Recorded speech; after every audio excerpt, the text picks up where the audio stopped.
মিশকাতের 5038 নম্বর হাদিস, আবু দারদা রাদিয়াল্লাহু আনহু বলেন, আলা উখবিরুকুম বি আফদালা মিন দারজাতি ওয়াস সিয়ামি ওয়াস সাদাকাতি ওয়াস সালাহ, আমি তো কি তোমাদেরকে বলবো না আমলের দিক থেকে সালাতের চাইতে, যাকাতের চাইতে, সিয়ামের চাইতে বেশি নেকি কিসে? আমি কি তোমাকে বলবো না?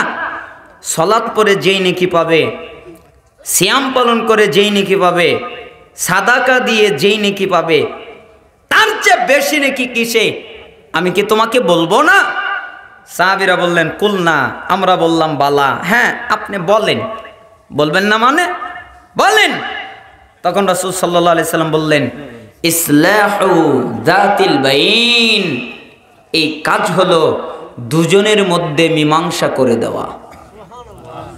দুজনের মধ্যে যখন মারামারি লাগে, দুজনের মধ্যে যখন ঝগড়া লাগে, তখন যেই ব্যক্তি দুজনের ভিতরে মীমাংসা করে দেয়, মিল করে দেয়, তাহলে ওই ব্যক্তি সিয়াম, সালাত, যাকাত দিয়ে যেই নেকি পাবে, দুজনের মধ্যে মীমাংসা করে দিলে আল্লাহ ওই নেকি তাকে দান করবে। অফসাদু যাতিল বাইন হিয়াল হালিকা, আর যারা দুজনের মধ্যে মারামারি তৈরি করে, দুজনের মধ্যে বিদ্বেষ তৈরি করে, দুজনের মধ্যে ঝগড়া তৈরি করে, আছে না এরকম লোক? ওকে গিয়ে এক কথা বলে আর ওকে গিয়ে আরেক কথা বলে, এই কথা বলে দুজনের ভিতরে মারামারি লাগিয়ে দেয়। তা আল্লাহ নবী সাল্লাল্লাহু আলাইহি সাল্লাম বলছেন, যারা দুজনের মধ্যে মারামারি তৈরি করে, শত্রুতা তৈরি করে, ঝগড়া বাজিয়ে দেয়, হিয়াল হালিকা, এরা হলো মুন্ডনকারী। মুন্ডনকারী মানে কি নেরা? বুঝলাম তো না। জুবাইর রাদিয়াল্লাহু আনহু বলেন, রাসূল সাল্লাল্লাহু আলাইহি সাল্লাম বলেছেন, দাব্বা ইলাইকুম দাউল উমামি ক্বাবলাকুমুল হাসাদ ওয়াল বাগদাউ হিয়াল হালিকা, লা আকুলু তাহলিকুশ শার ওয়ালাকিন তাহলিকুদ দ্বীন। শোনো, বিগত উম্মতের মধ্যে যেই ব্যাধি চলে গেছে, ছেয়ে গেছে, বিগত উম্মতের যেই ব্যাধি তোমাদের মধ্যে তা বিস্তার লাভ করেছে, তোমাদের মধ্যে তা ছেয়ে গেছে। তোমরা কি জানো বিগত উম্মতের ব্যাধি কি? বিগত উম্মতের ব্যাধি হিংসা, বিগত উম্মতের ব্যাধি ঘৃণা, বিদ্বেষ। হিংসা তোমাদের মধ্যে বেড়ে গেছে, বিদ্বেষ তোমাদের মধ্যে বেড়ে গেছে, ঘৃণা তোমাদের মধ্যে বেড়ে গেছে। তোমরা একজন আরেকজনকে হিংসা করো, তোমরা একজন আরেকজনকে বিদ্বেষ করো, তোমরা একজন আরেকজনকে ঘৃণা করো। তোমরা কি জানো এটা কি? এটা হলো মুন্ডনকারী। লাকুলু তাহলিকুশ শার ওয়ালাকিন তাহলিকুদ দ্বীন। আরে আমি এই মুন্ডন দ্বারা মাথার চুল মুন্ডন করাকে বোঝাইনি, যে মাথার চুল মুন্ডন করলে কি হয় আমি এটা বোঝাইনি। আমি এর দ্বারা বুঝিয়েছি দ্বীনের মাথা কেটে ফেলা।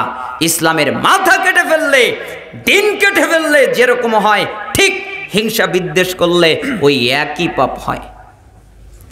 মিশকাতের 5039 নম্বর হাদিস, 5041 নম্বর হাদিসে এসেছে, ইয়াকুম সুআদাতিল বাইন ফাইন্নাহুল হালিকা। শোনো, তোমরা দুজনের মধ্যে শত্রুতা লাগানো থেকে বাঁচো, তোমরা দুজনের মধ্যে শত্রুতা লাগাইও না।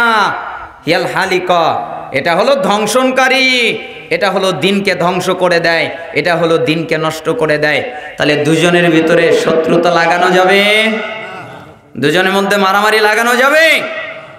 ইবনে ওমর রাদিয়াল্লাহু আনহু তিনি বলেন, সাইদা রাসূলুল্লাহ সাল্লাল্লাহু আলাইহি সাল্লাম আল মিম্বার ফানাদা বিসাউতিন রাফিআইন। একদিন আল্লাহর নবী সাল্লাল্লাহু আলাইহি সাল্লাম মিম্বারের উপরে উঠলেন, এরপরে তিনি বললেন, ইয়া মাশারা মান আসলামা বিলিসানিহি ওয়া লাম ইফদিল ঈমানু ইলা কলবিহি। হে ঈমানদার, তোমরা যারা মুখে ইসলাম গ্রহণ করেছো কিন্তু তোমাদের অন্তরে ইসলাম প্রবেশ করে নাই, তোমরা যারা মুখে ইসলাম গ্রহণ করেছো কিন্তু তোমাদের অন্তরে প্রবেশ করে নাই, তার মানে ঈমানদার, তার মানে মুনাফিক, তার মানে ফাসিক। তোমরা সবাই শোনো, তোমরা যারা ইসলাম গ্রহণ করেছো কিন্তু তোমাদের অন্তরে ইসলাম প্রবেশ করে নাই, শোনো, লা তুযুল মুসলিমিন ওয়ালা তুআইরুহুম ওয়ালা তাত্তাবিউ আওরাতিহিম। তোমরা কোনো মুসলমানকে কষ্ট দিও না, তোমরা কোনো মুসলমানকে লজ্জা দিও না, তোমরা কোনো মুসলমানের দোষ খুঁজো না। তাহলে কি হবে? তোমরা যদি কোন মুসলমানের দোষ খোঁজো তাহলে আল্লাহ তোমাদের দোষ খুঁজবেন, আর আল্লাহ যদি তোমাদের দোষ খোঁজেন তাহলে তোমাদের অপমানিত করবেন, তোমাদেরকে লাঞ্ছিত করবেন, যদি তোমরা তোমাদের ঘরের মধ্যেও থাকো। তাহলে এখানে কয়টা কথা বললেন? তিনটা। এক, মুসলমানকে কষ্ট দিও না। তাহলে মুসলমানকে কষ্ট দেওয়া যাবে? দুই, মুসলমানের কে লজ্জা দিও না। কোনো মুসলমানকে লজ্জা দেওয়া যাবে? তিন, মুসলমানের দোষ খুঁজো না। কোনো ব্যক্তির দোষ খোঁজা যাবে না। এটা হলো সালাফদের মানহাজ। সালাফদের মানহাজ নয় একজনকে কষ্ট দেওয়া, একজনকে লজ্জা দেওয়া, একজনের দোষ খোঁজা। এটা সালাফদের মানহাজ নয়। সালাফদের মানহাজ কাউকে কষ্ট দেওয়া না দেওয়া, কারো দোষ না খোঁজা, কারো পরে কারো কে লজ্জা না দেওয়া, কারো প্রতি হিংসা না করা, কারো প্রতি বিদ্বেষ না করা, এটা সালাফদের মানহাজ। আর যারা এটা করে না ওটা সালাফদের মানহাজ নয়, ওটা আহলে হাদিসদের মানহাজ নয়। আল্লাহ তাআলা আমাদের বোঝার তৌফিক দান করুন।